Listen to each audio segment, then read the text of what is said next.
took land from the United Kingdom and then came up with a justification afterwards. In the first place, yes.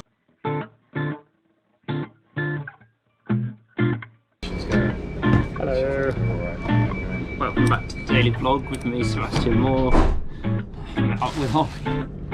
We are going to the London Borough of Sutton, where there is an independent nation we need to visit. On our way to this micronation. We're just waiting for Got my passport. Oh, Jesus, damn it. Well, that's a problem.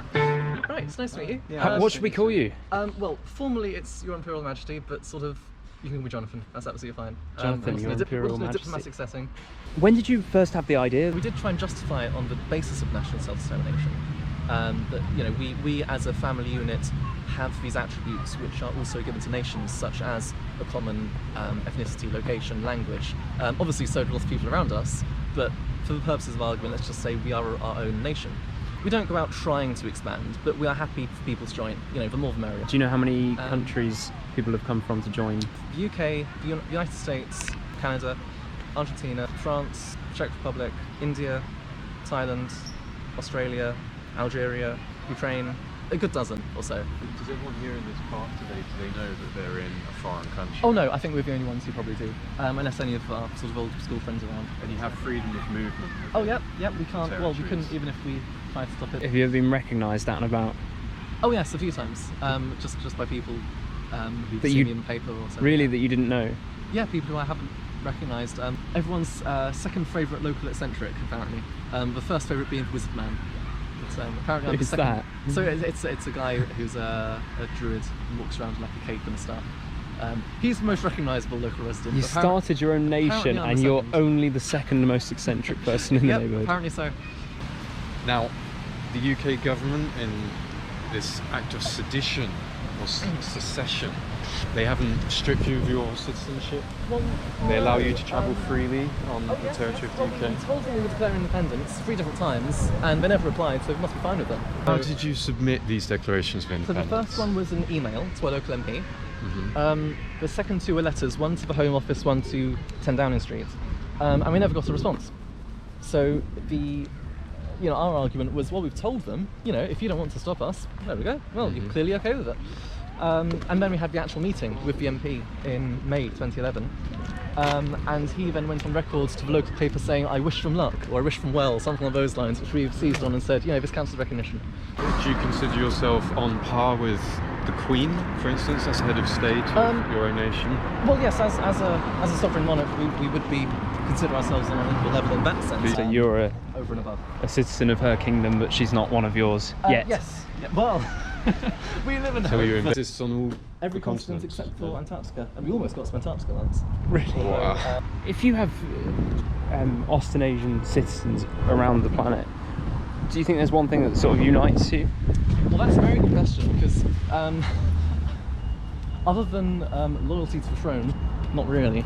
It's difficult to say, because... But what makes these people want to be a resident of, or a citizen of Australasia instead of another micronation?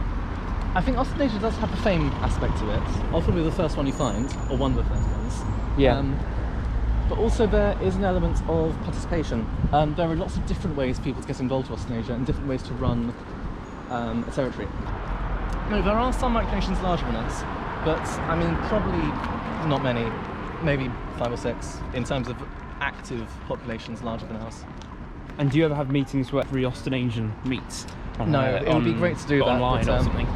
Online, we could give it a go maybe one day. I mean, we have our parliament, which is all the representatives meeting. And that's on But, Skype, is it? That's on Discord. It used to be on Skype. Yes, so this is the actual border between UK and... So, Ollie, where are you standing right now? In the United Kingdom, Okay. And with permission from the Emperor, I've you're now now standing... passed over into the Empire of Australasia. Do I have the right to be here without a Yes, passport? that's absolutely Without a right. We passport don't- as well? Yeah, There we go, and I go in as well. We will sign passports if requested to. That's never got anyone in trouble before. But we should try a we don't passport. we don't demand it. We do nominally check for any contraband, but unless you have like an atomic bomb in there, I think we should be fine. You know, it's one more line on the Carl Shulton Wikipedia page. But there's certainly no end in sight. No, not particularly. There's no sort of goal to reach. Sort of, oh, well, we reached 1,000 people, let's call it a day. None of that sort of thing. It's just, you know, if it eventually stops being fun and interesting and educational, we'll probably stop. But hasn't reached that yet. So carry on. Part of the fun of it is insisting that it's real. But you know, we pay taxes. There isn't a border. You know, you have to be realistic. We're not actually independent in a material sense. You know, we follow UK law still, mostly. But no, it is certainly something which you put this much time and effort into. You don't just dismiss. It's not a joke. You know, it's not a game. There's a fine line between being delusional and being sort of taking it seriously, and it where does one come the other? It's difficult to say. But certainly I think the older I've got, the more I've been able to look at it and think, actually, realistically, come on, we're not going to start putting up barbed wire fences and charging people to, you know, have a passport stamped and this sort of thing. You do get some people who you look at and think, actually, you might have a bit of a problem if you think it's real. And then you have people the opposite extreme who sort of, well, yeah, I made a macro nation. No, it doesn't like exist in real life. I just call myself a king, which isn't a nation, come on. But I think we're middle of the road, sort of quite. We take things seriously, but we're not afraid to have fun because we don't want to point. So, did we visit another country within London? I think so. Do you think so? I'm claiming it. I'm going to put that on my list of countries visited. And I do genuinely believe, sort of on a sort of away from micronationalism, I do think too many decisions are made without the input of people who have knowledge of local conditions and know local issues.